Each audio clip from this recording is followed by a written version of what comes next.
Thank you, Cam. Thanks, everyone. Just want to start by acknowledging all of those that have spoken today and those still to come. It's a privilege to be here. Thanks for the invite. Yeah, it's awesome to see what people are up to. Auckland Council's got a big, shiny new plan. If you get the chance to get your hands on the book, have a look at it. 3 months ago, I joined Auckland Council, and it's kind of got everything in it that you want. The challenge now is how to make it happen. So I called the talk, Getting to Maybe. I finally got off to uni in my 20s. I studied design down in Wally, which was awesome. Learned a whole bunch of stuff, and I think it still shaped how I think about things a lot.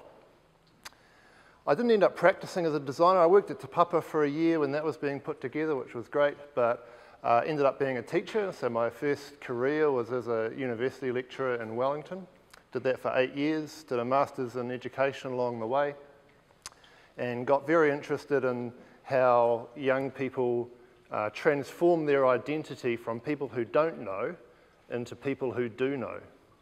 Along that journey, I started doing youth leadership retreats, and I guess our kaupapa there was to get young people who were already leading together with each other.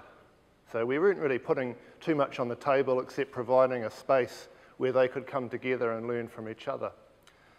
Took 3 years really to get regeneration off the ground. So 2009 was our first national event.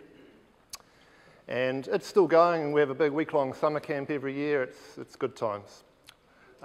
We also make some media. This is a DVD we did last year, and I've got 5 copies here for free. Anyone who wants one, please see me afterwards and come and grab that. So that's a bit of my background, how I got to the role that I'm in.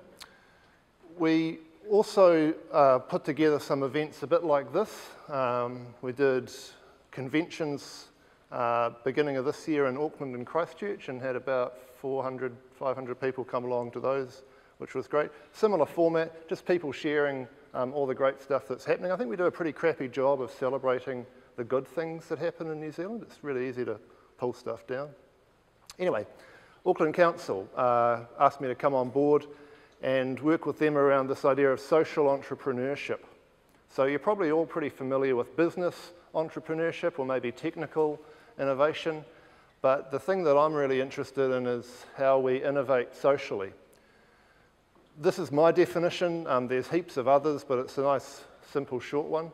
So people who use the tools of business, not the ethics, perhaps, of business, but the tools of business to solve complex social, environmental, or creative challenges.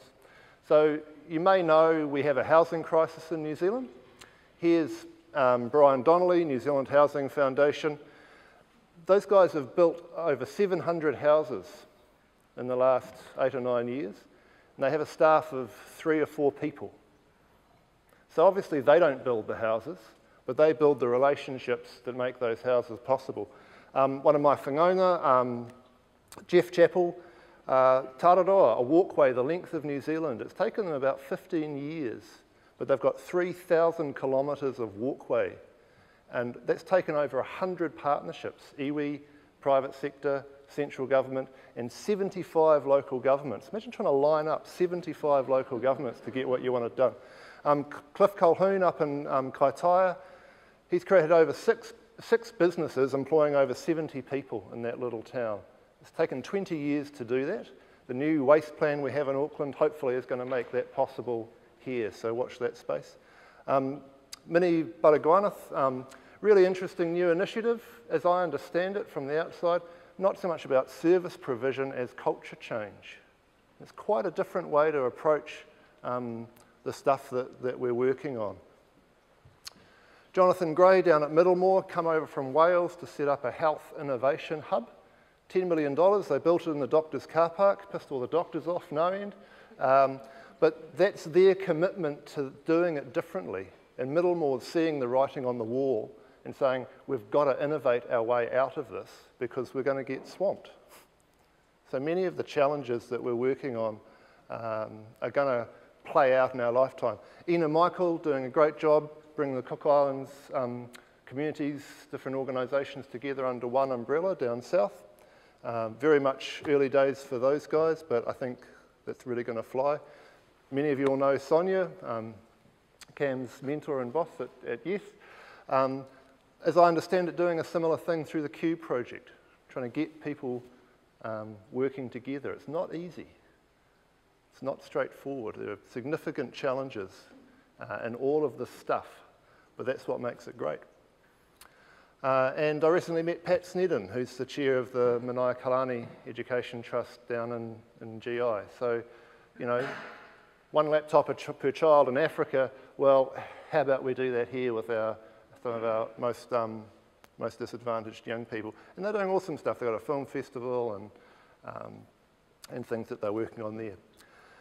Just to finish, I wanted to share a couple of things that I'm thinking about at the moment. I'm kind of going back to my design roots. A couple of great TED Talks, Tim Brown from IDEO and Dave Kelly from the D School at Stanford. How do we fundamentally step into a more creative mode? You know, how do we move from solving problems or managing problems to just creating solutions? And I think also, how do we have some hard conversations and just get way smarter at doing innovation? And I think that we talk about innovation a lot, but whenever we're innovating, we are talking about ethics and risk, because change is going to put people out of work.